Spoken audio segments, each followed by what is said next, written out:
ప్రభునందు ప్రియ దేవుని సంఘమా, గతించిన కొద్ది కాలముగా ప్రతి నెల ప్రార్థన గూర్చి ఉపవాసాలను గూర్చినటువంటి వాక్యాధారాలతో కూడిన మాటలు మనం వింటూనే ఉన్నాం. ఈ దినము యోనా గ్రంథంలో ఉన్న ఈ 3వ అధ్యాయంలో ఉన్న కొన్ని విషయాల మీదట ఉంచాలని ఆశపడుతున్నాను. నినేవే పట్టణస్థుల యొక్క వారి క్రియ, వారి ఉపవాస దీక్షను, వారి ప్రార్థన విన్నపములను దేవుడు చూస్తూ ఆయన మనస్సును ఎలా మార్చుకున్నాడో ఈ విషయాన్ని మీదట ఉంచాలని ఆశపడుతున్నాను. నినేవే పట్టణంలో ఉన్న మనుష్యులు కూడా మనలాంటి మనుష్యులే. మనుష్యుల యొక్క మనవును లేదా మనుష్యుల యొక్క ప్రార్థన విన్నపాలను, వారి యాచనలు ప్రభు ఆలకించి ఆయన మనస్సును మార్చుకునేటట్లు బైబిల్లో చాలా విషయాలు ఇలాంటివి మనకి కనిపిస్తున్నాయి. ఆమోసు ప్రార్థన విని ప్రభు దేవదేవుడు ఏ రీతిగా పశ్చాత్తాపుడయ్యాడో, యోనా గ్రంథంలో కూడా ఆయన పశ్చాత్తాపము చెందినట్లు ఇదే అధ్యాయంలో చదవబడిన మాటల్లో కనిపిస్తూ ఉంటుంది. దేవుడు ఆయనకు అనుకూలమైన రీతిలో మనం ఉంటే, ఆయనకు నచ్చినటువంటి విధానములో మనం ఉంటే తప్పకుండా ఆయన తన ఆలోచన ధోరణి మార్చుకోగల గొప్ప సమర్థుడని మనం గమనించాలి. ఎందుచేతననేది మనం పరిశుద్ధ గ్రంథము నుండి నేర్చుకోవచ్చు. ప్రభు కేవలము మనుష్యుల యొక్క మనవులు ఆలకించి, మనుష్యులు తోటి మానవులు మనం చాలా చులకనగా చూస్తూ ఉంటాం. మనలాంటి మనుషులు ఎలా చూస్తాం? చాలా చీప్గా చులకనగా చూస్తూ ఉంటాం. దేవుడు అంటాడు, ఆది కాండము ప్రారంభం నుండి మనం చదువుకుని వెళ్తే ఆయన తన పోలికలు, అంటే మన పోలిక చొప్పున మన స్వరూపం అంటూ ఉంటాడు. ఆయన పోలికలో నిన్ను నన్ను మన అందరిని ఆయన సృజించాడు. సో ప్రతి మనుష్యులో దైవాంశము, దేవుని యొక్క అమితమైన జ్ఞానం అనేది ఉంది. ఆయన ప్రణాళిక, ఆయన సంకల్పము ఉంది. అందుకే మనుష్యుని యొక్క మాటలు వినడానికి, మనుష్యుని చేసే ఆత్మ సంబంధమైన ఆధ్యాత్మికమైన క్రియ, స్పిరిచువల్గా చాలా సందర్భాల్లో మనం ఏం చేస్తామంటే ఆయా కార్యక్రమం మనము చేపడతాం. చూడండి, ప్రతి సెకండ్ సాటర్డే ఇలా మనం కూడుకుంటూ దేవుని గణపరుస్తూ ఉన్నాం. ఇదొక ఆత్మ సంబంధమైనటువంటి అద్భుతమైన క్రియ. ఇది దేవునికి అంగీకారమైనటువంటిది. పాలుబొమ్మలు పొందే వారి యొక్క జీవితంలో గొప్ప అనుభవాలతో కూడిన అనుభూతుల్ని కలిగిస్తూ ఉంటుంది. ఇలాంటి ఆధ్యాత్మికమైన కార్యాలు దేవునికి ఇష్టమైనటువంటిదిగా, ఇంపైన యాగముగా ఉన్నప్పుడు, ఆయనకు ప్రీతికరంగా ఉన్నప్పుడు దేవుడు తన కార్యాలు చేయక మానడం. ఒకవేళ ఆయన దృష్టిలో మన పరిస్థితులు అధ్వానంగా, బాగులేని పరిస్థితులు ఉన్నప్పుడు మనం ప్రార్థిస్తే ఆయన మనసు తప్పకుండా మార్చుకోగల గొప్ప దేవుడిని మనం మర్చిపోకూడదు. ఇదివరకు మనం యెహోషాపాతు యొక్క ప్రార్థన గురించి వినిన్నాము. ఆ తర్వాత అల్పమైనటువంటి వాటి కొరకు ప్రాకులాడుతూ ప్రార్థించిన వారి మనుష్యుల గురించి మనం వినిన్నాం. ఉపవాస ప్రార్థన ఎక్కడ ప్రారంభమైందనే విషయాలు మనం ప్రత్యేకంగా ధ్యానించడం అనేది జరిగినది. ఇక్కడ మనం యోనా గ్రంథంలో రాయబడిన మాటలు మనం చూస్తే, ఉపవాసానికి ముందు నినేవే అనే ఈ పట్టణపు మనుషుల యొక్క స్థితి ఎలాంటిది, ఈ మనుషుల యొక్క బ్రతుకులు ఏ రీతిగా ఉన్నది అనేది మనం చూస్తే బైబిల్ గ్రంథంలో ఆధారాలు మనకు లేకపోలేదు. మొదటి అధ్యాయం నుండి చివరి అధ్యాయం వరకు అల్పమైనటువంటి చిన్న గ్రంథమైనటువంటి ఈ ప్రవక్తలలో, చిన్న ప్రవక్తల్లో యోనా గ్రంథాన్ని మనం చూస్తే అద్భుత వివరణ కనిపిస్తుంది. వీరు ఎలా ఉన్నారంటే, 2వ వచనం చూస్తే మొదటి అధ్యాయంలో, నినేవే పట్టణస్థుల దోషము నా దృష్టికి ఘోరమాయను గనుక నీవు లేచి నినేవే మహాపట్టణమునకు పోయి దానికి దుర్గతి కలుగునని ప్రకటింపము. వీరి పరిస్థితి ఎలా ఉందంటే, ప్రభు దృష్టికి ఘోరమైనటువంటి దోషములతో నింపబడిన మనుష్యులుగా వీరు ఉన్నారు. నినేవే పట్టణపు స్థితి, ప్రియ దేవుని బిడ్డలారా, అంటే ఉపవాసం ఏమి చేయాలి, ఉపవాసము చేస్తూ ప్రార్థించాలి, అంగలాచాలి అనే తీర్మానము, అనే ఆలోచన వారికి రాకముందు వారి స్థితి ఎలా ఉందంటే, మహాఘోరమైనటువంటి దోషముతో వారు నింపబడ్డారు. చాలా సందర్భాల్లో కొన్ని మనం కోల్పోతే కానీ, కొన్ని మన జీవితంలో విడిచిపెట్టి పోయింది నా యొద్ద నుండి అని మనం దాని విలువ తెలియనప్పుడు, దాని విలువ తెలిసేసరికి చాలా అంగలారుస్తూ ఉంటాం, బాధపడుతూ ఉంటాం, రోధిస్తూ ఉంటాం. ఇక్కడ కూడా వారికి సంభవించిన పరిస్థితులు బట్టి, రానయ్యున్న దుర్గతను గూర్చి, వారిపై దేవుడు చూపించనయ్యున్న ఉగ్రతను గూర్చి వారు వినుటకు ముందు వారి యొక్క పరిస్థితి ఎలా ఉందంట? ఘోరమైనటువంటి విధముగా వారి దోషం అనేది కనిపిస్తుంది. అందుకే చాలా అద్భుతంగా యోనా ఇక్కడ తెలియజేస్తున్నాడు. నినివే పట్టణస్థుల దోషము నా దృష్టికి, దేవుడు అంటారు, నా దృష్టికి ఘోరమాయను.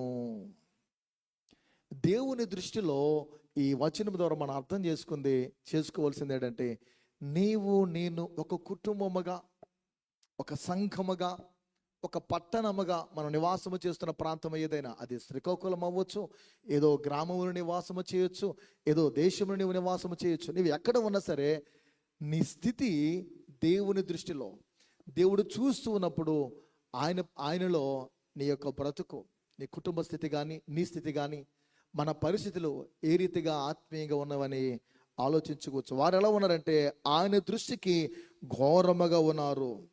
అందుకే నీవు లేచి మహాపట్టణమునకు పోయి దానికి సంభవింపనయున్న దుర్గతను గూర్చి, దానికి రానయ్యున్నటువంటి భయంకరమైన ఉగ్రతను గూర్చి ప్రకటించయ్యా అని దేవుడు యోనాతో మాట్లాడుతున్నాడు. నిజమే, చాలా సందర్భాల్లో చూడండి, మన సంఘానికి దేవుడిచ్చిన గొప్ప ధాన్యత ఏంటంటే, every month third Sunday mission పరిచర్య అనేది మిషన్ సండేగా నిర్వహింపబడుతుంది.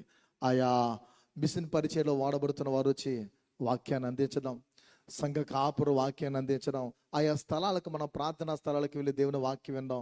అందులో ఈ టెక్నాలజీ ప్రస్తుతము ఈ ఆధునిక ప్రపంచంలో డిజిటల్ అనేది ఎక్కువగా విస్తరించడం వల్ల మనిషి చేతిలో మొబైల్ అనేది ఉంది. ల్యాప్టాప్లని, ట్యాబ్ అని రకరకాలుగా ఎక్కడికి వెళ్ళినా వాక్యమే.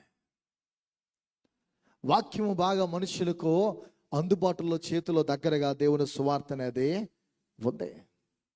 అయినను మనుష్యులము దేవుని పట్ల ఆసక్తి కానీ, దేవుని పట్ల ఆదురత అనేది, ఆ తొందరపాటు అనేది కనిపించడం లేదు. ఇక్కడ గమనించని ఎలా నినివే పట్టణం గురించి ఏదైతే తెలియజేస్తూ ఉన్నాడో గమనిస్తే యోనా దాని దుర్గతను గురించి ప్రకటించడానికి వెళ్తూ ఉన్నాడు. ముందుగా నేను చెప్పినట్లు చాలా మంది మనకు వాక్యాన్ని అందిస్తున్నారు. అది చర్చ అవ్వచ్చు, వెలుపట అవ్వచ్చు, నీ ఇంటిలో నువ్వు వింటున్నటువంటి టీవీ ఆర్ మొబైల్ ఏదైనా సరే, ఎన్నో వర్తమానాలు మనం వింటున్నాం. విన్న తర్వాత మన స్పందన ఎలా ఉంది, మన తీరుతెన్నులు ఎలా ఉన్నాయి, విని దాన్ని మనం విడిచిపెడుతున్నామో. స్టీవెన్సన్ గారు ఒక లిరిక్లో ఒక మాట అంటారు, కాలక్షేపము కొరకు ఇది కాదన్నట్టు అంటాడు. ఇది కాలక్షేపానికి పరిమితం అయిపోకూడదు నా ఈ పాట అన్నట్టు అంటాడు అలా పాటలో. అలాగే కాలక్షేపాని కొరకు పాటలు వినేవారు ఉన్నారు, కాలయాపన చేయడానికి వర్తమానాలు కూడా వినేవారు లేకపోలేదు. జడ్జిమెంట్ ఇవ్వడానికి, తీర్పు తీర్చడానికి, మార్కులు వేయడానికి పిల్లరా ప్రసంగాలు వినేవారు కూడా లేకపోలేదు. జ్ఞానాన్ని పెంచుకోవడానికి ప్రసంగాన్ని వినేవారు కూడా లేకపోలేదు. దేవుని బిడ్డలారా, మనం గమనిద్దాం, మన జీవితంలో దేవుని దృష్టిలో మనం ఎలా ఉన్నాం, ఇది పరిశీలించుకోవలసిన అవసరత ఎంతైనా ఉందని మనం మర్చిపోకూడదు. మరలా చూస్తే పిల్లరా ఇదే అధ్యాయంలో 10వ వచనంలో ఒక మాట కనిపిస్తుంది. తాను యెహోవా సన్నిధిని, చదవండమ్మా, పారిపోచున్నట్టు ఆ మనుష్యులకు తెలియజేసి ఉండెను గనుక వారు ఆ సంగతి తెలుసుకొని మరింత భయపడి నీవు చేసిన పని ఏమని అతన్ని అడిగిరి. ఇది యోనా జీవితంలో చోటు చేసుకున్న పరిస్థితి. దేవుడు చెప్పిన ప్రాంతానికి అతడు వెళ్ళకపోవడము, ఆ తర్వాత అతడు వాడలో నిద్రపోవడము, అతన్ని సముద్రంలో పడవేయమని ఆయన చెప్పడము, ఈ విషయాలన్నీ మనకి అర్థవంతంగా కనిపిస్తూ ఉంది. ప్రియా దేవుని బిడ్డలారా, మనం చదువుకున్న భాగంలో 3వ అధ్యాయం చివరి వచనం చూస్తే, ఈ నినేవారు తమ చెడు నడతలను మానుకొనగా, అక్కడ ఎలా ఉన్నారు వారు? వారి యొక్క స్థితి దోషమైన దృష్టిలో ఘోరంగా ఉంది. వారి యొక్క చెడుతనం అనేది చాలా భయంకరంగా ఉంది. అంటే చెడుతనము కలిగిన వారు ఉపవాసాన్ని వారు చేయకముందు వారి దృష్టి ఎలా ఉంది, వారి యొక్క పరిస్థితి ఎలా ఉంది, వారి ఆత్మీయ జీవితాలు ఎలా ఉన్నాయంటే, వారు బ్రతుకులు పిల్లరా ఘోరముగా ప్రభు దృష్టిలో ఉన్నారు. వారి యొక్క దోషము, వారు చెడుతనాన్ని కలిగిన వారుగా ఉన్నారు. దుర్మార్గముగా వారు జీవించినట్లు వాక్యాధారము ప్రత్యేకంగా మనకి తెలియజేస్తూ ఉంది. నిజమే, చాలా సందర్భాల్లో మనం ఇరిగి తప్పిదాలు మనం చేస్తాం. అంటే తెలిసి పొరపాటులు తప్పులు మనం చేస్తూ ఉంటాం. అలవాటై చేస్తూ పిల్లల కంటిన్యూ చేసేవి కొనసాగించే పాపాలు ఉంటాయి.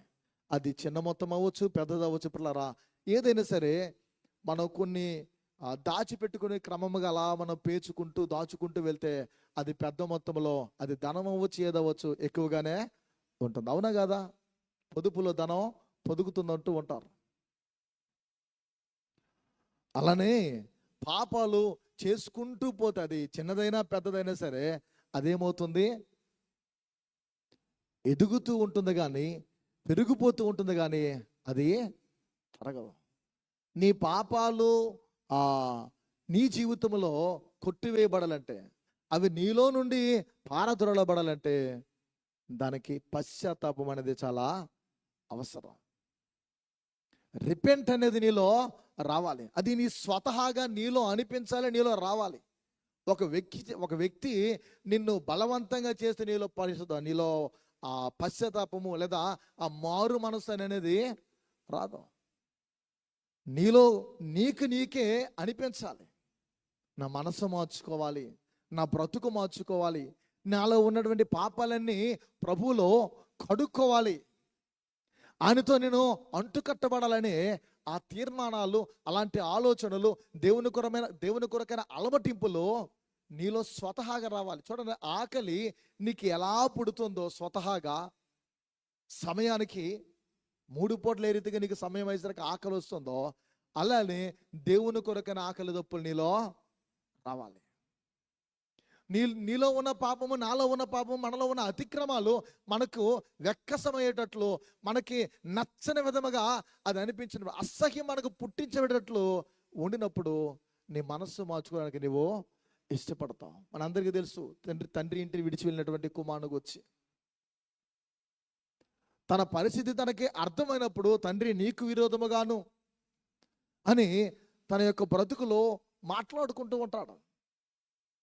నా తండ్రితో ఇలా అనాలనుకుంటాను అంటూ ఉంటాడు.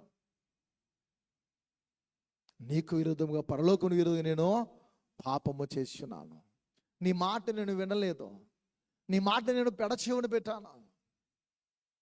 అందుకే దూరదేశంలో నా కుమారుడు నా తండ్రి ఇంటిలో ఒక బానిసకు, ఒక పనివానిగైనా నేను ఉంటానే ఆలోచన వచ్చింది.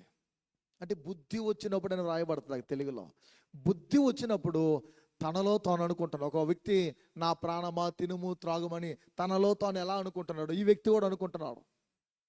అలా వచ్చినప్పుడు, అనిపించినప్పుడు తండ్రి వద్దకి వెళ్ళాడు. ఇక్కడ కూడా మన జీవితంలో సంపూర్ణంగా, మన జీవితంలో దైవాశీర్వాదాన్ని మనం అనుభవించాలంటే, దేవుని దృష్టిలో ఘోరమైనటువంటి స్థితి మనలో ఉంటే, దేవుని దృష్టిలో చెడుతనము కానీ, దుష్కార్యాలు కానీ, దోషము కానీ, అవిధేయత కానీ మన జీవితంలో పిల్లరా దుర్మార్గమైన స్వభావము కానీ మనలో ఉంటే అది తీసివేయబడాలి. వీరు అలా ఉన్నారు. దేవుని యందలి విశ్వాసము లేని వారిగా వీరి జీవితాలు కనిపిస్తాయి. మూడవ వచనం చూస్తే మొదటి అధ్యాయంలో, అయితే యెహోవా సన్నిధిలో నుండి తర్షీషు పట్టణమునకు పారిపోవాలని యోనా యొప్పేకు పోయి తర్షీషునకు పోవు ఒక వాడను చూసి ప్రయాణమునకు కేవి ఇచ్చి యెహోవా సన్నిధిలో నిలువక వాడవారితో కూడా తర్షీషునకు పోవటకు వాడ ఎక్కెను. పిల్లరా, మనం ఈ మాటలు గమనించాలి. యోనా కూడా ఎందుకు వెళ్ళట్లేదు అనేది అర్థం చేసుకుంటూ ఆలోచిస్తే, దేవుడు ఎంత కృపగలవాడో, ఎంత దయాదాక్షిణ్యపూరుడో, ఎంత ప్రేమమయుడో యోనాకు బాగా తెలుసు.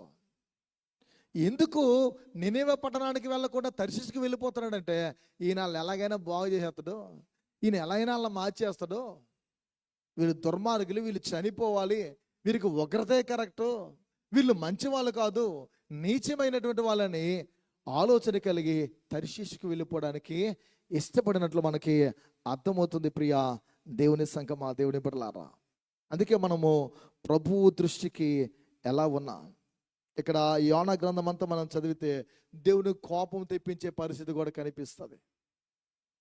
యోనాకు దేవుడు ఎలా బుద్ధి చెప్పాడు కూడా 4వ అధ్యాయంలో మనకి వ్రాయబడుతూ ఉంటుంది. ఎంత పట్టణాన్ని నాశనం చేయాలనేటువంటి ఆలోచనతో నింపబడిన నినివే పట్టణానికి వచ్చి ఆ ఆలోచన కలిగి ఉన్న యోనాకి చిన్న సొరప ద్వారా లేదా సొర చెట్టు ద్వారా దేవుడు బుద్ధిని అతనికి చెప్పినట్లు పారమార్థిక సత్యం మనకి బైబిల్ లేఖనాల్లో అర్థమవుతుంది. చెడినటువంటి నినివే పట్టణమునకి ప్రభువారు చూపించిన ప్రేమ చాలా వర్ణనాతీతమైనటువంటిది, చాలా గొప్పది. దేవుని దృష్టికి వీరు ఉపవాసం చేయకముందు ఎలా ఉన్నారంటే, వీరి యొక్క బ్రతుకులో వీరి స్థితి ఎలా ఉందంటే, దేవునికి నచ్చనటువంటి విధముగా నినేవే అనే ఈ పట్టణపు యొక్క స్థితి కనిపిస్తుంది. పూర్వపు కాలంలో మన పితరులు చేసిన ప్రార్థనల బట్టి, వారి యాచనల బట్టి, వారి ఉపవాసాల బట్టి, వారు అన్నపానంలో మానుకొని మనల్ని పోషించే విధమును బట్టి, వారి యొక్క అన్నపానాలు మానుకొని దేవునితో సమయాన్ని గడిపి మనల్ని నడిపించిన విధానాన్ని బట్టి ఇదంతా ఆలోచిస్తే, అందును బట్టి మనకి వైభవము, ఈ స్థితి, ఈ హోదా అనేది వచ్చింది. ఆత్మీయంగా వారు ప్రభువుకు దగ్గరగా ఉన్నారు. ఈ ఫెసిలిటీస్, ఈ ఈవులు, ఈ సంపన్నమైనటువంటి పరిస్థితులు అనుభవిస్తున్న మన జీవితంలో వారి వల్ల మనం ఉండగలుగుతున్నాము లేదనేది కూడా చెక్ చేసుకోవాల్సిన అవసరత లేకపోలేదు. మీరు మన జీవితంలో నీవే కానీ నేనే కానీ ఇశ్రాయేలుని గురించి లేదా దేవుడు ఏర్పాటు చేసుకున్న యూదా జనాంగాన్ని గురించి మనం ఆలోచిస్తే, యూదుల గురించి ఒక్కసారి బైబిల్ అంతా మనం క్షుణ్ణంగా ధ్యానపూర్వకంగా చక్కగా మనం చదివితే, పంచస్కందాలు అనేవి మనం చూస్తే, ఆది కాండం నుండి ద్వితీయోపదేశ కాండం వరకు రాయబడినవి మనం చదివితే క్షుణ్ణంగా దేవుని యొక్క ఉద్దేశాలు మనకి అద్భుతంగా కనిపిస్తాయి. దేవుని యొక్క ప్రణాళికలు కనిపిస్తూ ఉంటాయి. దేవుడు మానవుని పట్ల ఎంత శ్రద్ధ గలవాడో కనిపిస్తూ ఉంటుంది. పిల్లల వారి జీవితంలో కూడా వారు నాటని ఫలాలు అనుభవించారు. త్రవ్వన బావుల్లో వారు రుచి చూడగలిగారు. దేవుడు అన్ని వరకు అనుగ్రహించిన తర్వాత ద్వితీయోపదేశకాండం 8వ అధ్యాయం మీరు చదివితే రాయబడుతుంది, వారు మదించి మర్చిపోయారు. మదించి మర్చిపోయి వారు యెహోవాను ఎరగని వారే జీవించారు. పిల్లరా, మానవునికి ఆకలి వేస్తున్నప్పుడు, సమృద్ధి లేనప్పుడు, లేమి అనేది ఉన్నప్పుడు, ఇబ్బంది అనేది ఉన్నప్పుడు, శ్రమ చోటు చేసుకున్నప్పుడు మానక దేవుణ్ణి సన్నుతిస్తాడు, విడువుక దేవునికి గోజాడుతూ ఉంటాడు. గమనించిన ఎడల అదే కడుపు నిండితే సమృద్ధి వస్తే ఏమవుతాడంటే మనిషి దేవుణ్ణి మర్చిపోతాడు. మనం ఏ రంగంలో, ఏ పనిలో ఉన్నా, ఏ వ్యాపారంలో ఉన్నా, ఎలాంటి ఉద్యోగం మనం చేసినా, నీకు వచ్చే శాలరీ చిన్న మొత్తం అవ్వచ్చు, పెద్ద మొత్తం అవ్వచ్చు, ఎంతైనా సరే నీ కడుపు నిండితే, తృప్తి అనేది ఉంటే భౌతికంగా ఎలా ఉంటుందంటే దేవుని మర్చిపోతా.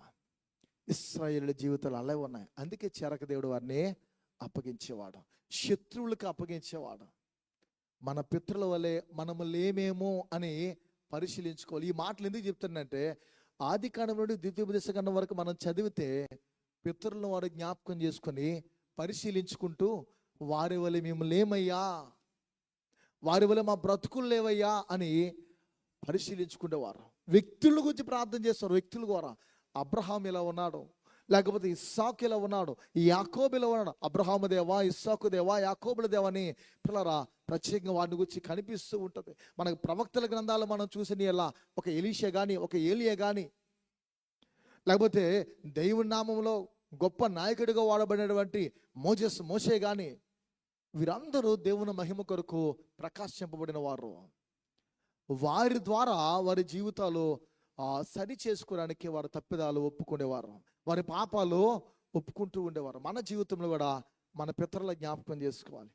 అయ్యా మా సంఘంలో పలానా వ్యక్తి, పలానా తల్లి, పలానా తండ్రి, మాకు ముందున్నవారు, ముందున్న తరాల వారు ఎలా ఉన్నారు, మా పరిస్థితులు వారి వలె లేవయ్యా, మా బ్రతుకులు వారి వలె లేవని నీ పట్టణానికి వచ్చి, నీ ఇంటికి వచ్చి, నీ కుటుంబానికి వచ్చి, నీ సంఘానికి వచ్చి నువ్వు వ్రతము చేసుకొని, దీక్షగా పూనుకొని, ఉపవాసము చేసి, అన్నపానాలు అనుకుని దేవునికి ప్రార్థన చేస్తే తప్పక దేవుడు తన కార్యాన్ని చేస్తాడు.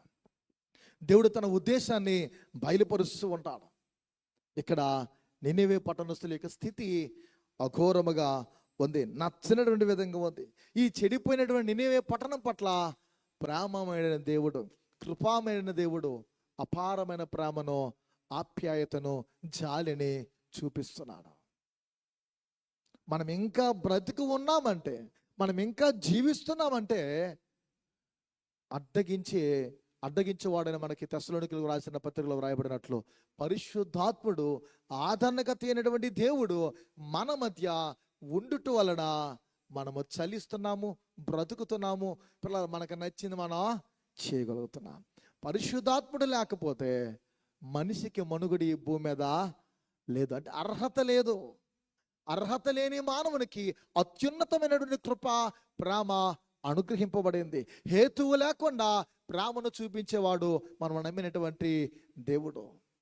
ఏ రీజన్ లేదు, ఏ కారణం లేకుండానే నిన్ను ప్రేమించేవాడు యేసు ప్రభు. కారణం ఉంటేనే ప్రేమిస్తుంది నీ భార్య, కారణం ఉంటేనే నీ భర్తని ప్రేమిస్తాడు. రీజన్ లేకుండా, లాభం లేకుండా పిల్లలు ఈ లోకంలో ఎవడో ప్రేమించడం. మనుష్యులైన వారు లాభాపేక్ష కోరిన వారు, లాభం ఉంటేనే ఎదుటి మనిషికి ఏదైనా చూపిస్తారు. కానీ లాభం లేకుండా చూపించిన వాడు, నీ యొద్ద నుండి ఏమీ కోరుకోకుండా ప్రేమించిన వాడు యేసు ప్రభువే. దేవుని వాక్యము తెలియజేస్తుంది. వాక్యముతో ముడిపడిన మాటలు తీసుకొని ఎంతోమంది కవులు పిల్లరా అద్భుతమైన పాటలు రచించారు. నా వంటి నరుడొకడు నన్ను ప్రేమించిన, నా వలన ఫలము గోరు. అయ్యా, నీ వంటి పుణ్యునికి నా వంటి పాపితో పొత్తు ఎక్కడ, సంబంధం ఎక్కడ? కేవలం ఏమీ లేదు కదా పిల్లరా, గమనించాలి. మన నరుడు పాపి, ఒక పుణ్యాత్ముడు, పరిశుద్ధుడు నిన్ను ప్రేమిస్తున్నాడంటే ఆయన ఏదో నీ నుండి ఆశిస్తున్నాడు. నినివే పట్టణస్థులు ఘోరమైనటువంటి పాపముతో ఉన్నారు, చెడుతనంతో ఉన్నారు. దోషము దేవుని యొక్క ఆలోచనలకు మించి ఉంది. వారికి సంభవింపబో దుర్గతను గురించి ప్రకటించమని పంపిస్తున్నాడు. జాగ్రత్తగా గమనించండి. బైబిల్ అంతా ఎలా ఉంటుందంటే, పరిశుద్ధమైనటువంటి ఈ దివ్య గ్రంథము ఎంత అద్భుతమైనటువంటిది అంటే, ఆయన పాపాన్ని, దోషాన్ని శిక్షిస్తాడు. అదే టైంలో నీలో ఏ దోషము, నీలో ఏ పాపము నీ కుటుంబంలో, నాలో, మనలో ఉందో దాన్ని శిక్షిస్తూ, దాన్ని ద్వేషిస్తూ ఉన్న దేవుడే అదే సమయంలో పాపిని ప్రేమిస్తాడు. అందుకే పాపి వేరు, పాపం వేరు అని భేదము చూపిన వాడే యేసు. సిలువలో నీ కొరకు, నా కొరకు వేలాడి ఉన్నారని, ప్రాణం పెట్టి ఉన్నారని మరవకూడదు. ఈ లోకంలో ఎవరు అలా చెప్పలేదు. పాపి వేర్రా బాబు, పాపం వేర్రా బాబు అని. మనిషిలో ఉన్న దోషం వేరు, మనిషి వేరు. మనిషిని ప్రేమించడానికి వచ్చాడు ఆయన. మనలో ఉన్న ఆ బుద్ధిపూర్వక మనం చేసే తప్పులను ద్వేషించేవాడు. నిన్ను బాగు చేయడానికి యేసు ప్రభువు వచ్చారు. వీరిని కూడా బాగు చేయడానికి ప్రేమనైనా చూపిస్తున్నట్లు మనకు అర్థమవుతూ ఉంది. ప్రియ దేవుని సంఘమా, ఈ విషయాలు మనం గమనించాలి. ఆ ప్రేమను చూపించడానికి యోనాను దేవుడు ఎక్కడ పంపిస్తున్నాడు? నినివే పట్టణానికి వెళ్ళు అని ఆ 3వ వచనము 4వ వచనం మనంతా మనం చదువుకుని వెళ్తే అర్థమవుతుంది. దేవుడు ఒక వ్యక్తిని పిలిచాడు, ఆ వ్యక్తిని నినివే పట్టణానికి పంపిస్తున్నాడు. ఆయన ప్రేమ, ఆయన యొక్క ప్రణాళికది. కృప ద్వారా దేవుడు వారిని రక్షించుటకు పూనుకున్నట్లు మనకు అర్థమవుతూ ఉంది. గమనించిన యెడల వారికి సంభవింపబోవు ప్రమాదాన్ని గురించి తెలియచేయమని యోనాను దేవుడు సిద్ధపరిచాడు. యోనాను దేవుడు నడిపించినట్టు మనకి అర్థమవుతూ ఉంది. ప్రియా దేవుని సంఘమా, గమనించిన నీ సన్నిధిలో నుండి నేను వెలివేయబడినను నీ పరిశుద్ధాలయం తోటి మరలా చూచెదను అనుకుంటే 2వ అధ్యాయం 4వ వచనంలో చూస్తే పిల్లరా, ఆ మొదటి వచనం నుండి మనం చదువుకుంటూ వెళ్తే యోనా మత్స్యమ కడుపులో, గొప్ప మత్స్యమ కడుపులో ఉండి ప్రార్థన చేస్తాడు. యోనా ప్రార్థన మనకి అర్థమవుతూ ఉంటుంది. పిల్లరా, ఈ విషయాలు మనం మర్చిపోకూడదు. ఎందుకనంటే యోనా ప్రార్థన చాలా వర్ణనాతీతమైనటువంటిది. తిరస్కరించి అవిధేయత చూపించి ముందుకు వెళ్ళాడు. ఎందుకు ఈ మాట ఈ సమయంలో చెప్తున్నానంటే, దేవుడు ప్రేమ గలవాడు. ఎంత ప్రేమ గలవాడంటే యోనాను కూడా అక్కడ జ్ఞాపకం చేసుకుని నడి సముద్రంలో పడేస్తూ ఉన్నప్పుడు గొప్ప మత్స్యాన్ని ఏర్పాటు చేసినట్లు మనకి అర్థమవుతూ ఉంది. ప్రియా దేవుని సంగమా, మరి నాశనాన్ని కూర్చిన సమాచారం ఎరిగిన వాడు ఒక్క యోనే. ఆ యోనా ఏం చేశాడంటే నిద్రపోతున్నాడు. ఆ మధ్యకాలంలో ఓ చర్చిలో యోనా గ్రంథం మీద బైబిల్ అధ్యయన తరగతి ప్రారంభించాం. పారిపోతూ పట్టుబడ్డ ప్రవక్త అని టైటిల్ పెడుతూ కొన్ని వారాలు టీచ్ చేశాం. పారిపోతూ పట్టుబడిన ప్రవక్త పారిపోతూ ఉన్నాడు. తనకు నచ్చిన మార్గంలో, తనకి ఇష్టకరమైన మార్గంలో, తనకు నచ్చిన బాటలు వెళ్ళిపోతున్నాడు. దేవుడు చూపిస్తున్న మార్గం వేరు, యోనా వెళ్తున్న మార్గమో వేరు. నువ్వు నినేవేకి వెళ్ళరా బాబు అని అంటే ఏం చేస్తున్నాడు యోనా? వాళ్ళ దగ్గరికి ఎందుకు వెళ్ళాలి? మంచోళ్ళు కాదు. చూడండి, మనం నివాసం చేస్తున్న ఈ భూమి మీద మనకు తెలిసిన కొన్ని గ్రామాలు, కొన్ని ఊర్లు ఉంటాయి. ఆ ఊర్లకు వచ్చి ఏదో ఒక సామెత, ఏదో ఒక పేరు వినబడతాం. అమ్మో ఆ ఊరా పలానా దానికి ప్రసిద్ధి, ఆ ఊరా పలానా దానికి ప్రసిద్ధి. ఇంటి పేర్లు ఉంటాయి. ఈ ఇంటి పేరుకి వెళ్ళినవారు ఇలాంటి వారు అలాంటి వారు అని అంటూ ఉంటా. అలానే నినేవే పట్టణపు యొక్క స్థితిని ఎరిగినటువంటి యోనా సమాచారాన్ని, దేవుడు ఏం చేస్తాడని తెలియజేసినటువంటి ఆ సమాచారాన్ని ఎరిగిన యోనా ఏం చేస్తున్నాడంటే కిందకెళ్ళి నిద్రపోతున్నాడు. వాడెక్కేసి నిద్రపోతూ ఉంటే అన్యులు, యెహోవాను ఎరగని మనుష్యులు వచ్చి, మొదటి అధ్యాయంలో రాయబడుతుంది పిల్లలు 6వ వచనంలో, అప్పుడు వాడ నాయకుడు అతని యొద్దకు వచ్చి, ఓ ఈ నిద్రపోతా నీకేమి వచ్చినది, లేచి నీ దేవునే.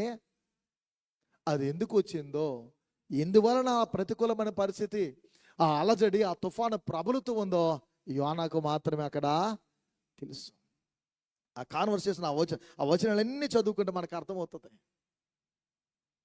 అతను బట్టి దేవుడు ఏం చేశాడు, అక్కడ భయంకరమైన తుఫానును, పిల్లరా అలజడిని రేపాడు, ప్రతికూలతను కలుగు చేశాడు. అందుకే భయం లేకుండా యోనా అంటున్నాడు, నడి సముద్రంలో మీరు పడి అంటారు బాబు అని అంటాడు. ఆ సమాచారం ఎరిగిన మనుషుడు ఏం చేస్తున్నాడంటే వెళ్ళాలనే ప్రాంతాన్ని వెళ్ళకుండా, దేవుడు బాగు చేయాలనే ఆలోచన కలిగి, ప్రేమ కలిగి, కృపను చూపించాలనుకుంటున్న ఆలోచనకి వ్యతిరేకంగా, అదే దేవుని కృపకు వ్యతిరేకంగా, దేవుని ప్రేమకు వ్యతిరేకంగా యోనా ఏం చేస్తున్నాడు, ఇక్కడ నిద్రపోతున్నాడు.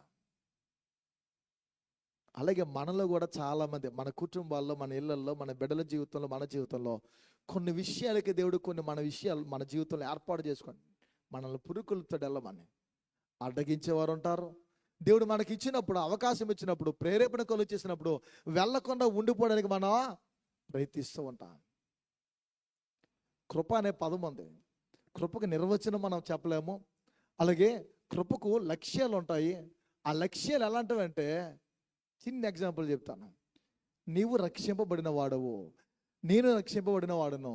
రక్షింపబడిన మనము సమాజంలో, ఆఫీసులో కానీ, నువ్వు పని చేస్తున్నటువంటి కూలి పని యొద్ద, అది ఎక్కడైనా సరే, ఎవరి యొద్ద పని చేసిన స్థలం ఉందే కానీ, ఏ ఊర్లో ఉన్నా, ఎక్కడ ఉన్నా సరే, కృప ఏం చేస్తుందండి మనల్ని, నువ్వు రక్షింపబడిన వాడవు, నువ్వు రక్షింపబడిన దానవు అని మనకేం చేస్తుందంటే జ్ఞాపకం చేస్తుంది.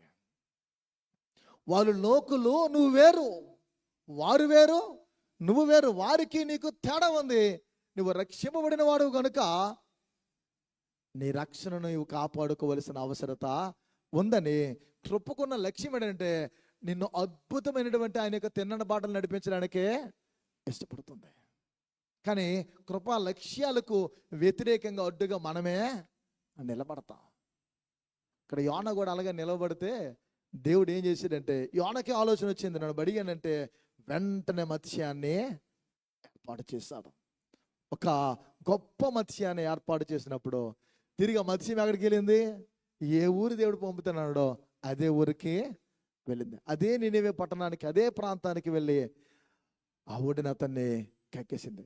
సముద్రములో ఆ మత్స్యము, గొప్ప మత్స్యము, ఆ ఆ మత్స్యము కడుపులో ఉండి నాచుతో పేరుకుపోయి యోనా ప్రార్థన అద్భుతంగా ఉంటుంది. నేను ఉపద్రవములో ఉండి యెహోవాకు మనవి చేయగా ఆయన నాకు ప్రత్యుత్తరం ఇచ్చెను. పాతాళ గర్భంలో నుండి నేను కేకలు వేయగా నీవు నా ప్రార్థన అంగీకరించున్నావు.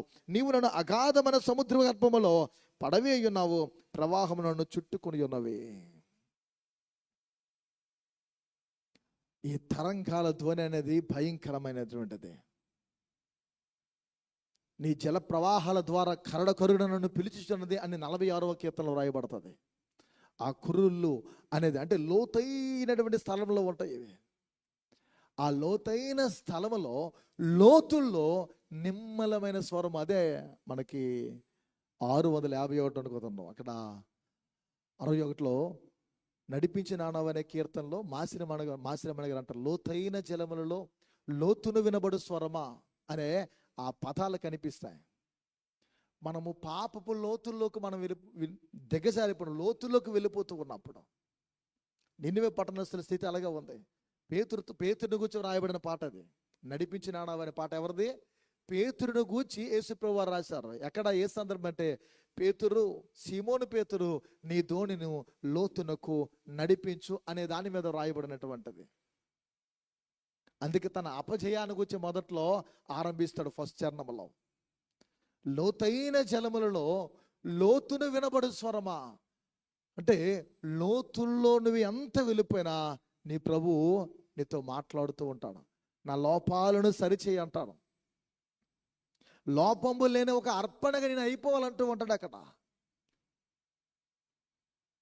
పిల్లరా, ఇక్కడ మనం ఆలోచించారు, ఇక్కడ యోనా కూడా ప్రార్థన చేస్తున్నాడు.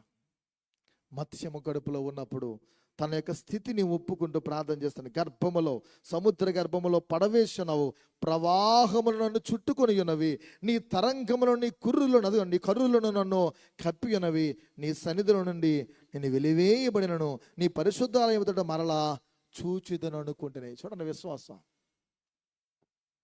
ఏమంటాడు ఇక్కడ, నేను వెలివేయబడినను. ఎక్కడ నుండి? నీ సన్నిధిలో నుండి నేను వెలివేయబడినను. అంటే నీ సన్నిధిలో నుండి నెట్టివేయబడినను, నీ సన్నిధిలో నుండి నేను త్రోసివేయబడినను, నీ పరిశుద్ధాలయము తట్టు మరలా చూచేదను అనుకుంటుని. నేను అనుకుంటున్నాను, నాకు ఆ భాగ్యము, ఆ స్థితి మరలా దాపరిస్తుంది, నాకు వస్తుందని నేను అనుకుంటున్నానని యోన యొక్క ఉద్దేశము పిల్లరా అంటున్నాడు. పరాణాంతము వచ్చినంతగా జలములు నన్ను చుట్టుకొని ఉన్నవి, సముద్రగాధము నన్ను ఆవరించి ఉన్నది. ఎందుకు ఇతను ప్రార్థన నేను ఇక్కడ చదువుతున్నానంటే రెండవ అధ్యాయంలో ఉన్న విషయాలంటే, పిల్లరా, యోనయే సమాచారాన్ని ఎరిగినవాడు. యోనానే నినివే దుర్గతిని గురించి ప్రకటించాలి. యోనా వెళ్తేనే ఆ ప్రాంతపు పరిస్థితి అంతా వారికి తెలుస్తుంది. ఇది ఎరిగిన యోనా ఎక్కడున్నాడు ఇప్పుడు? సముద్రములో గొప్ప మత్స్యం యొక్క కడుపులో అతడు ఉండినట్లు కనిపిస్తుంది. చెడుదాన్ని బాగు చేయటకే ప్రవక్తన సహితము శ్రమ పెట్టిన ప్రభువు. చెడిపోయినటువంటి నినివేను, లేదా చెడిపోయిన మనుష్యులను, పాడైపోయిన మనిషిని బాగు చేయడానికి తన సేవకుని, తన ప్రవక్తను శ్రమకు, వేదనకు గురి చేస్తున్నటువంటి ప్రభువు. ప్రాక్టికల్గా దీన్ని ఆలోచిద్దాం. మనుష్యుని బాగు చేయడానికి దేవుడే మనిషిగా వచ్చేసాడు. మనుష్యులమైన మనల్ని బాగు చేయడానికి ఏం చేసినట్టు ఆయన? నరావతారుడుగా. అందుకే ఆ దేవుని లేఖనాల్లో పౌలు అంటాడు కదా, భక్త పౌలు, ఆయన మనుష్యుని పోలికగా పుట్టినంటూ ఉంటాడు. దేవునితో విడిచిపెట్టకూడని భాగ్యం అని ఎంచుకోలేదు యొక్క పరిస్థితిని, ఆ నిత్యత్వాన్ని విడిచిపెట్టకూడని భాగ్యం అని ఎంచుకోలేదు. కానీ ఆయన ఎలా ఉన్నాడట? మనుష్యుని పోలికగా పుట్టి దాసుని స్వరూపము ధరించి సిలువ మరణము పొందినంతగా తను రిక్తునిగా చేసుకుని ఉన్నాడు. ప్రియా దేవుని బిడ్డలారా, తన కుమారునే ఆయన శ్రమ పెట్టుటకు ఇష్టపడ్డాడు. ఎందుకు? మనుష్యులు బాగు చేయాలని. సింపుల్గా 2 మాటలు గమనిస్తే, అసలు దేవుడు ఆదాముని ఎందుకు సృష్టించినప్పుడు అని ఆలోచించారు మీరు? మనిషిని దేవుడు ఎందుకు సృష్టించాడు? ఆదామును దేవుడు నిర్మించాడు. ఒక మట్టిని తీసుకొని తన స్వాస్థములతో దేవుడు ఒక బొమ్మను చేసి, ఆ బొమ్మకి నాసిక రంధ్రములలో జీవవాయువుతో నరుడేమయ్యాడు? జీవాత్మ. ఒక మనిషిని, ఒక మానవుని నిర్మించినటువంటి సృజించిన దేవుడు ఎందుకు ఆ మనిషిని సృజించాడు?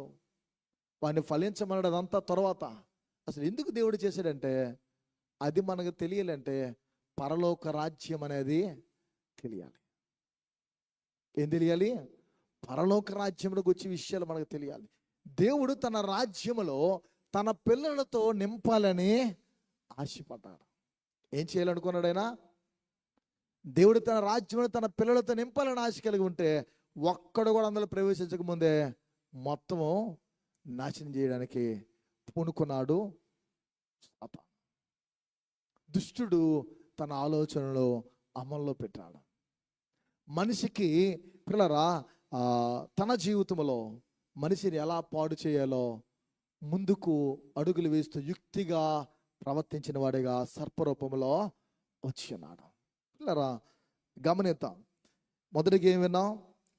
నినివే పట్టణం యొక్క వారి యొక్క ప్రజల యొక్క జీవితాలు ఉపవాసము చేయడానికి ముందు ఎలా ఉన్న వారి స్థితి? అన్ని విషయాల్లో ఆ పట్టణస్థులు పాడైపోయి ఉన్నారు. వారు ఎలా ఉన్నారని మనం ఆలోచిస్తే, ఆయన దృష్టికి దోషులుగా, చెడుతనము చేసేవారుగా, దుర్మార్గులుగా, దేవుని యందు విశ్వాసం లేని వారుగా, దేవుని దృష్టికి కోపాన్ని కలిగించిన వారుగా ఉన్నారు. ఈ చెడిపోతున్నటువంటి పట్టణం పట్ల రెండవదిగా ఆయన ప్రేమను, కృపను చూపిస్తూ ఉన్నాడు. ఆ సంభవించబోయేటువంటి ప్రమాదాన్ని గురించి తెలియచేస్తున్నాడు. అదే ఆయన ప్రేమ, అదే ఆయన కృప. ఒక ప్రవక్తని ఏర్పాటు చేసుకున్నాడు, ప్రకటన చేయడానికి పంపిస్తూ ఉన్నాడు. కానీ ఆ ప్రవక్త వేరే వైపు వెళ్తూ ఉన్నాడు. ఆ ప్రవక్తను సైతము శ్రమ పెట్టడానికి, బాధించడానికి త్వరపడ్డాడు. చివరిగా మనం గమనించిన ఇలా ప్రభు దేవదేవుడు ఏ నినివే పట్టణాన్ని గురించి ప్రారంభంలో ఈ మొదటి అధ్యాయంలో మాట్లాడుతున్నాడో, ఆ పట్టణం పట్ల తన మనస్సును ఎందుకు మార్చుకున్నాడు? తన మనస్సును ఎందుకు ఆయన మార్చుకున్నాడు? మార్చుకునేటట్లు నినివే పట్టణస్థులు ఏం చేశారు? నినివే పట్టణస్థులు ఏం చేయగలిగి ఉన్నారు అనేది మనం ఆలోచిస్తే పిల్లల దేవుని వాక్యము తెలియజేస్తూ ఉంది. 4వ వచనం 3వ అధ్యాయం. యోనా ఆ పట్టణములో ఒక దిన ప్రయాణమంత దూరము సంచరించుచు ఇక 4వ దినములకు నినివే పట్టణము నాశనమగునని ప్రకటన చేయగా. ఇక్కడ ఆలోచిద్దాం. ఒక దినమంతా ప్రయాణమంతా దూరము సంచరించదు, ఇక 4వ దినములకు నినివే పట్టణము నాశనమగునని ప్రకటన చేయగా, నినివే పట్టణపు వారు దేవుని యందు విశ్వాసం ఉంచి ఉపవాస దినము చాటించి ఘనులేమి అల్పులేమి అందరూ గోనెపట్ట కట్టుకొనిరి. దేవుని మాటలు విన్నారు, దేవుని యందు విశ్వాసాన్ని కలిగి ఉన్నారు. ఆ మాటలు మనకు అర్థమవుతున్నాయి. ఇప్పుడు ఏమన్నారు వాళ్ళు? దేవుని మాటలు విన్నారు. యోనా తిరిగాడు, యోనా ప్రకటన చేశాడు. మాటలు ప్రకటన విన్నటువంటి వారు దేవుని మాట పట్ల విశ్వాసము కలిగి జీవించడానికి ఇష్టపడ్డారు. పౌలు అంటాడుగా, వినుట వలన విశ్వాసము కలుగును. అదే మాటలేనా? ఇక్కడ ఏమంటాడంటే పౌలు, వింటే క్రీస్తును కూర్చిన మాటల వలన కలుగునని. వినుట వలన విశ్వాసం కలగడం వాస్తవమే, కానీ ఆ వినే మాటలు క్రీస్తును కూర్చిన మాటలే ఉండాలి. క్రీస్తును కూర్చిన పలుకులై ఉండాలనే విషయాన్ని మనం మర్చిపోకూడదు. రాజు సైతము ప్రలారా ఏం చేస్తున్నాడు ఇక్కడ మనకి రాయబడుతుంది 6వ వచనంలో. ఆ సంగతి నినివే రాజునకు వినబడి. ఏ సంగతి? నినివే పట్టణపు వారు దేవుని యందు విశ్వాసం ఉంచి ఉపవాస దినము చాటించి గనులేమి అల్పులేమి అందరూ గోనెపట్ట కట్టుకొనిరి. ఆ సంగతి విన్న రాజు తన సింహాసనం మీద నుండి దిగి తన రాజవస్త్రములు తీసివేసి గోనెపట్ట కట్టుకొని బూడిదలో కూర్చుండాను. ఈ విషయాలు మనం ఆలోచించాలి. రాజుకు అవసరత ఏంటి? ఒక రాజు సహితము తన జీవితంలో ఆ సింహాసనం దిగి రాజవస్త్రాలను తీసివేసి అతడి జీవితంలో వ్రాయబడి ఉన్న ప్రకారం చూస్తే గోని పట్ట కొట్టుకొని బూడిదలో కూర్చున్నాడు. దైవజనమా, దేవుని బిడలారా, ఈ విషయాలు మనం ఆలోచిద్దాం. గోని పట్ట కట్టుకునేటువంటి రాజు, గోని పట్టలు కట్టుకునేటువంటి నినివే పట్టణస్థులు. ఈ గోని పట్ట కట్టుకోవడం అంటే తమ్మును తాము తగ్గించుకోవడం. బూడిదలో కూర్చోవడం అంటే మేము దుమ్ముతో బూడితో పోల్చుకుంటున్న వీటికంటే మా బ్రతుకులు హీనమై ఉన్నాయి, మా స్థితి బాగులేదు ప్రభు అని తమ్మును తాము తగ్గించుకోవడం. మనం ఎలా తగ్గించుకుంటున్నా, మనం ఎలా ప్రార్థిస్తున్నా? నినివే పట్టణస్థులు ఆ ప్రకటనను, ఆ మాటలు వినినది మొదలు దేవుని యందు విశ్వాసం ఉంచి ఉపవాస దినాన్ని వారు చాటించారు. అక్కడ గనులని లేదు, అల్పులని లేదు, తేడా ఏమీ లేకుండా అందరూ గోని పట్ట కట్టుకున్నారు. వ్యత్యాసం ఏమీ లేదు. అందరూ ఏం చేశారు? గోని పట్ట కట్టుకున్నట్టు దేవుని వాక్యము తెలియజేస్తుంది. పరిపూర్ణంగా వారు ఉపవాసము చేశారు. అదంతా మనం చదివితే 7 నుండి చూస్తే, రాజైన తానును ఆయన మంత్రులను ఆజ్ఞ ఇయ్యగా, ఒకవేళ దేవుడు మనసు త్రిప్పుకొని పశ్చాత్తాప్తుడై మనము లయము కాకుండా తన కోపాగ్ని చల్లార్చుకున్నాడు కనుక మనుషులు ఏది పుచ్చుకొనకూడదు. ఆజ్ఞ ఏంటది? మనుషులు ఏమయ్యో పుచ్చుకొనకూడదు. ఖచ్చితంగా పరిపూర్ణమైన ఉపవాసం. పశువులు కానీ, ఎద్దులు కానీ, గొర్రెలు కానీ మేత వేయకూడదు, నీళ్లు త్రాగకూడదు.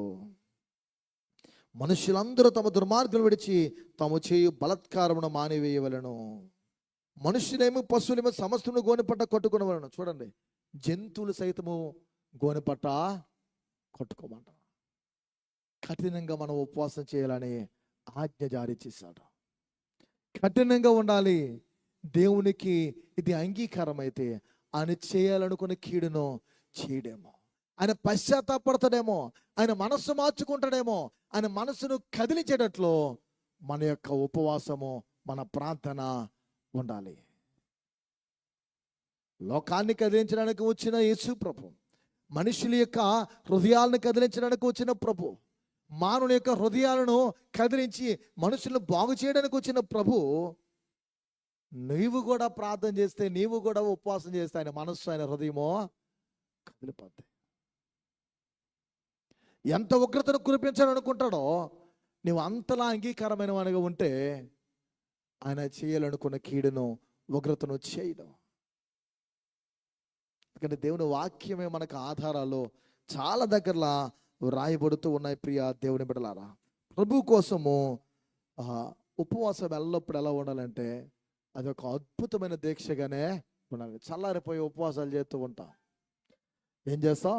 చల్లారిపోయి ఉపవాసాలు మనం చేస్తూ ఉంటాం. అలా కాకుండా దేవునికి అంగీకారమైనటువంటిదిగా మన జీవితంలో ఉండాలి. అందరూ వారు గోనెపట్ట కట్టుకున్నారు పిల్లారా, తగ్గించుకున్నారు. వారి యొక్క జీవితాల్లో వారు తగ్గింపు కలిగిన వరకు ఉన్నారు. అది కూడా మనఃపూర్వకంగా, ఇష్టపూర్వకంగా చేశారు. బలవంతంగా చేసే ఏది కార్యరూపం దాల్చదు. ఇష్టపూర్వకంగా వారి జీవితంలో చేశారు. అందుకే ఆ మంచి క్రియలు కలిగి వారు ఆ దినమందు ప్రవర్తించారు కనుక లేఖనాలు వ్రాయబడింది. చివరిగా మనం చూస్తే 10వ వచనంలో మనం గమనించిన, ఈ నినేవారు తమ చెడు నడతలను మానుకొనగా వారు చేయుచున్న క్రియలను దేవుడు చూచి పశ్చాత్తాప్తుడై వారికి చేదునను తను మాట ఇచ్చిన కీడు చేయక మానెను. వారు చేసిన ఉపవాస ప్రార్థన, వారు తీసుకున్న ఆ నిర్ణయము, ఆ తీర్మానం వారి జీవితంలో గొప్ప కార్యాన్ని దేవుడు చేటుకు అది దోహదపడింది. నీ నిర్ణయము, నీ తీర్మానము, నీవు చేసిన దేవునితో ఒడంబడిక ఏదైనా సరే, అది ఉపవాసం అవ్వచ్చు, ప్రార్థన అవ్వచ్చు, ఎలాంటిదైనా సరే, ఒక సంఘముగా, కుటుంబముగా, ఒక వ్యక్తిగా నీవు తీసుకున్న దానిపై ఏదైనా అది దేవునికి అంగీకారమైనదైతే దేవుడు తాను చేయాలనుకున్న కీడుని చేయక ఆయన మనస్సును మార్చుకొని ఆయన పశ్చాత్తాపడి నీ పట్ల తన అపారమైన ప్రేమను, కృపను ఆయన వెల్లడపరిచి కార్యాలు చేయటకైనా, మంచి కార్యాలు, ఆత్మ సంబంధమైన ఆశీర్వాదాలతో నింపడానికి ఆయన ఇష్టపడతారు. నినివే పట్టణాన్ని ఆయన నాశనము చేయక బదులు వారిని బాగు చేశాడు. వారి పట్ల శ్రద్ధను, ఆసక్తిని చూపించాడు. ప్రియ దేవుని సంగమా, దేవుని బిడ్డలారా, మన జీవితంలో కూడా అలాంటి ఉపవాస దీక్షలతో, అలాంటి ప్రార్థనలతో మనం ముందుకు వెళ్తే దేవుని లేఖనాల్లో వ్రాయబడి ఉన్న ప్రకారంగా తప్పకుండా అద్భుతమైన కార్యాలు ఇప్పుడే కాదు, భావి కాలంలో కూడా మనం చూడగలం. అందుకు మనం ప్రభువుకి అన్ని విషయాల్లో సహకరించాలి. అన్ని విషయాల్లో సహకరించాలంటే నీ ఇంట్లో పిల్లలు ఉన్నారు, నీ ఇంట్లో భర్తలు ఉంటారు, ప్రతి ఇంటిలో భార్యలు ఉంటారు. మనం ఏం చేయాలంటే మన ఇంట్లో ఉన్న వారిని పురుకొల్పి ప్రతి ప్రార్థనకు నడిపించాలి. కుటుంబ సమేతంగా దేవుని ఘనపరచడం అనేది అది ఆశీర్వాదకరము. అది దేవుని యొక్క ప్రణాళిక కనుక, దేవునికి ఇంపైనటువంటిది కనుక. చిన్నది ఒక మాట మనం గమనిస్తే, ఒకని ప్రవర్తన అంట యెహోవాకు ప్రీతికరమైనప్పుడు వాని శత్రువుని సహా ఏం చేస్తాడైనా మిత్రునిగా మార్చేస్తాడు. 400 మందితో ఏషా వస్తూ ఉంటే భయపడిపోతున్నటువంటి యాకోబు యొక్క ప్రవర్తన ఆ దినమందు సూర్యోదయం అయ్యేసరికి ఇజ్రాయేలుగా ఎప్పుడైతే మారిపోయాడో, అతని స్వభావం దేవునికి అంగీకారమైనప్పుడు ఏషావు కూడా ఏమీ అనలేకపోయాడు. మన ప్రవర్తన దేవునికి అంగీకారమైతే ఆ పట్టణాన్ని, ఆ ప్రాంతాన్ని, ఆ మనుషులను, ఆ కుటుంబాలను, ఆ సంఘాన్ని దేవుడు అద్భుతంగా మనుషులు ఊహకు అందని స్థాయిలో నడిపించగలడు. అలాంటి పొంగుపొరుల ఆశీర్వాద దేవునితో మనల్ని నింపి పట్టుదల కలిగినటువంటి క్రైస్తవులుగా మనల్ని నడిపించడానికి దేవుడు పరిశుద్ధాత్మ ద్వారా తన సహాయతని చేకూర్చాలని రండి తలలు వంచుకుందాం, ప్రార్థిద్దాం. దేవుడి మాటలు దీవించును గాక. ఆమేన్. ప్రార్థన చేసుకుందాం ప్రియులారా. నిజమే ప్రభు, నినివే పట్టణస్థుల యొక్క ప్రార్థన విన్నపములు విన్నావు, వారి మనవులు విన్నావు, వారి ఉపవాసాలు నీవు చూసావు. నీ మనస్సును మార్చుకోలా. వారి స్థితి నిజమే ఘోరమైనది, వారి చెడుతనము ఘోరమైనది, వారి దుర్మార్గము భయంకరమైనది. వారు విశ్వాసం లేని వారుగా ఉన్నారు. వారిని దృష్టికి కోపాన్ని కలిగించిన వారుగా ఉన్నారు. అయినా నీవు ప్రేమను చూపించావు, అయినా నీవు కృపను చూపించవయ్యా.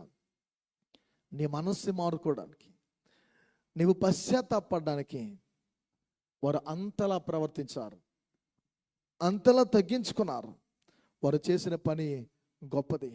అలాంటి ఉపవాసం, అలాంటి ప్రార్థన, అలాంటి దీక్ష, అలాంటి కఠోరమైనటువంటి ఆలోచన మాలో కఠినముగా నీ కొరకు దేవా నిలవడానికి, స్థిరముగా ఉండడానికి కావలసిన నిర్ణయాలు మాకు దయచేయండి, ఆలోచన కొలుగు చేయండి. ప్రార్థిద్దాం. పరిశుద్ధుడా, ప్రేమ గల దేవా, నీ స్తోత్రాలు. వెతబడిన వాక్కులు బడి ప్రార్థిస్తున్నాం. నీరు కట్టి ఫలింప చేయండి.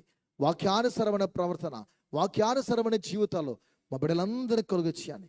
యోనా వెడలిపోతూ ఉన్నప్పుడు తర్షీషుకు ప్రభువా నీవు అతనిపై దృష్టించావు, అతని వరకు మత్స్యాన్ని ఏర్పాటు చేస్తున్నావు.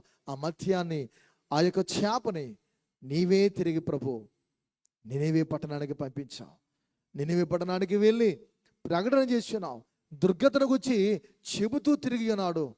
ప్రవక్త మాటలు విన్న మనుష్యులు బాగుపడ్డారయ్యా, విశ్వసించారు ప్రభు, ఉపవాసాన్ని చేశారు, ప్రార్థనలు చేస్తున్నారు. ఘోరమైనటువంటి పట్టణాన్ని, పాపముతో నింపబడినటువంటి పట్టణాన్ని నినివే దేవా, ఆ నినివే పట్టణాన్ని అంతా నీవు రక్షించిన విధానానికి నీ కృతజ్ఞతలు.